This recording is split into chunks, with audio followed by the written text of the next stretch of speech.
ఎన్నో అవమానాలు, మరెన్నో అవహేళనలు, ముళ్ల మీద నడక, రాళ్లు పడినా ఆగని యాత్ర. భూమికి ఉన్నంత ఓర్పు, సముద్రానికున్నంత గంభీరత.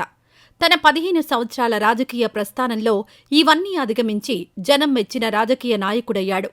అయినా అదే వినయం, అదే విధేయత, అదే ఆప్యాయత, అదే కృతజ్ఞత. ఇదే కదా చంద్రబాబు ఆధ్వర్యంలో కార్యకర్తకైనా, లోకేష్కైనా నేర్పించిన తెలుగుదేశం సంస్కృతి. అందుకే ఆ పార్టీ జెండా నీడలో ఎందరో కార్యకర్తలు సేద తీరుతున్నారు. అదే శిక్షణలో యువగళం పాదయాత్ర ద్వారా ప్రజల ముందుకొచ్చిన లోకేష్లో పరిణతి చెందిన రాజకీయ నాయకుడు బయటకొచ్చిన ఒక ఆసక్తికర ఉదంతం నిన్న ఆంధ్రప్రదేశ్ మంత్రిగా ప్రమాణ స్వీకారం రోజున జరిగింది. లోకేష్ ప్రమాణ స్వీకార అనంతరం సభలో పెద్దలకు అభివాదం చేసిన పిదప పవన్ కళ్యాణ్ వద్దకొచ్చి పాదాభివందనం చేయబోతే వారించాడు పవన్. ఆయన పట్టు వదలక లోకేష్ పాదాభివందనం చేసి పవన్ ఆశీర్వాదం పొందాడు. ఇది ఒక్కసారిగా జన సైనికులకు, టీడీపీ కార్యకర్తలకు ఒకంత ఆశ్చర్యాన్ని, ఆనందాన్ని కలిగించింది. సాధారణంగా రాజకీయాలలో తన మీద ఆరోపణలు చేసిన వ్యక్తి మీద సహజంగా కోపం ఉంటుంది.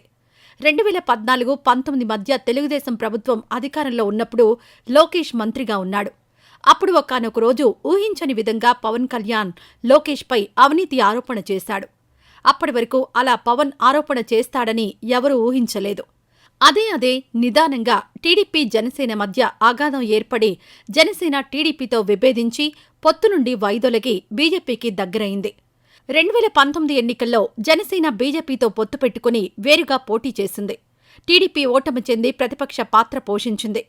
కాలానుగుణంగా మారిన రాజకీయ పరిస్థితుల వల్ల నిరంకుశ పాలనకు వ్యతిరేకంగా టీడీపీతో పొత్తుకు జనసేనాని సుముఖం తెలపడం, అందుకు తగ్గ కార్యాచరణ రూపొందించటం, పొత్తులోకి బీజేపీని కూడా చేర్చే విధంగా జనసేనాని తన వంతు పాత్ర తాను పోషించాడు.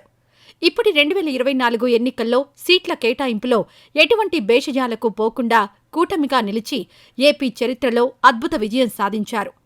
ఇక్కడ బీజేపీ కొంత అటూ ఇటుగా వ్యవహరించిన జనసేనాని మాత్రం బాబు వ్యూహాలకు బద్దుడై అభ్యర్థుల ఎంపిక, స్థానాల ఎంపికల్లో కూడా బాబు మాటకు విలువిస్తూ క్రమశిక్షణ గల సైనికుడిగా వ్యవహరించాడు.